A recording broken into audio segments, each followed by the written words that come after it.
নমস্কাৰ মই ৰিংকু শইকীয়া আপোনালোকক এটা নতুন ভিডিঅ'লৈ স্বাগতম জনাইছো। আজি এটা ৰেচিপি ভিডিঅ' লৈ আহিছো। তাত থাকিব শুকান মাছ আৰু শুকান মাছটো মই কেনেকৈ বনাও আপোনালোকৰ মাজত শ্বেয়াৰ কৰিম আৰু বলক তেনেহলে দেৰি নকৰি ভিডিঅ'টো আমি আৰম্ভ কৰো। এইখিনি শুকান মাছ অলপ সময়ৰ কাৰণে ৰ'দত ৰাখি থোৱা হৈছিল। এয়া চাওক।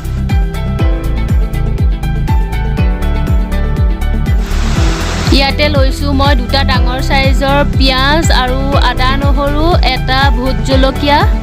এয়া দেখিলে পিয়াজ মিহিকৈ কাটি ললো আৰু এয়া আদা নহৰু এনেকৈ খুন্দি ললো আৰু এটো ভোট জলকীয়া এটো গুটেটো নিদু বাৰু। এয়া চাওক। এইখিনি নিমখ আৰু হালধি। গেছৰ ষ্টভটো অন কৰি ললো আৰু তাৰ ওপৰত এখন কেৰাহী উঠাই দিছো। কেৰাহীখন গৰম হোৱাত মই ইয়াতে মিঠাতেল দি দিছো।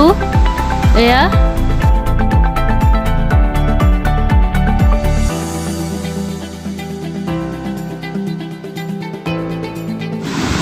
তেলখিনি গৰম হোৱাত মই ইয়াত দিছো কাটি ৰখা পিয়াজখিনি। এয়া দেখিছে। জলকীয়া যেহেতু কম খাও সেইকাৰণে ভোট জলকীয়া গুটেটো দিয়া নাই, অকণমান ইয়াতে দি দিছো। এয়া আপোনালোকে যিমানটো জ্বলা খাব পাৰে সিমানটো দিব পাৰে। এয়া খুন্দি লোৱা আদা নহৰুখিনি ইয়াতে দি দিছো। আদা নহৰু কেঁচা গোন্ধ নোযোৱালৈকে আপোনালোকে এনেদৰে ভাজি ল'ব।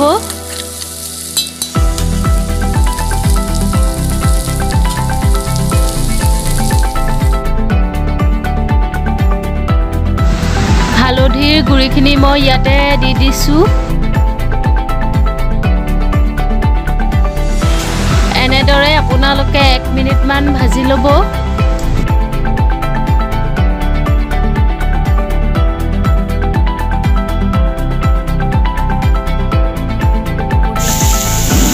এয়া শুকান মাছখিনি মই এতিয়া তাতে এয়া দি দিছো। চাওক।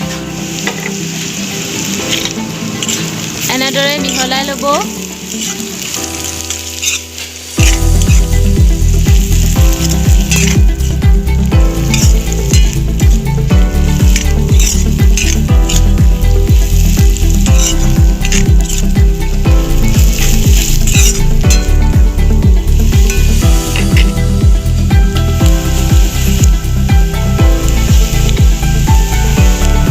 ইয়াতে ব্যৱহাৰ কৰিম এতিয়া সোৱাদ অনুযায়ী নিমখ। এয়া নিমখ দি দিছো ইয়াত।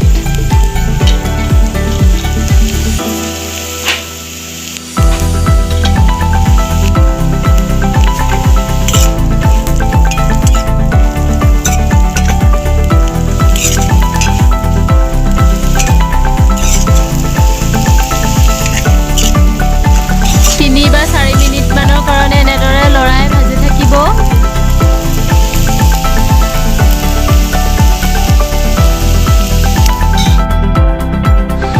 এয়া মোৰ ৰেডি হৈ গৈছে শুকান মাছৰ ভাজিখন। এয়া চাওক। আশা কৰিছো আপোনালোকে মোৰ আজিৰ ৰেচিপি ভিডিঅ'টো ভাল পালে আৰু যদিহে ভাল পালে তেনেহলে লাইক কমেণ্ট এণ্ড শ্বেয়াৰ কৰি দিব আৰু যদিহে মোৰ চেনেলত আপুনি নতুন হয় তেনেহলে চেনেলটো ছাবস্ক্ৰাইব কৰি দিবলৈ নাপাহৰিব এনেধৰণৰ নতুন নতুন ভিডিঅ' পাই থাকিবলৈ। আজিলৈ আহিছো তেন্তে ভিডিঅ'টো চোৱাৰ বাবে বহুত বহুত ধন্যবাদ।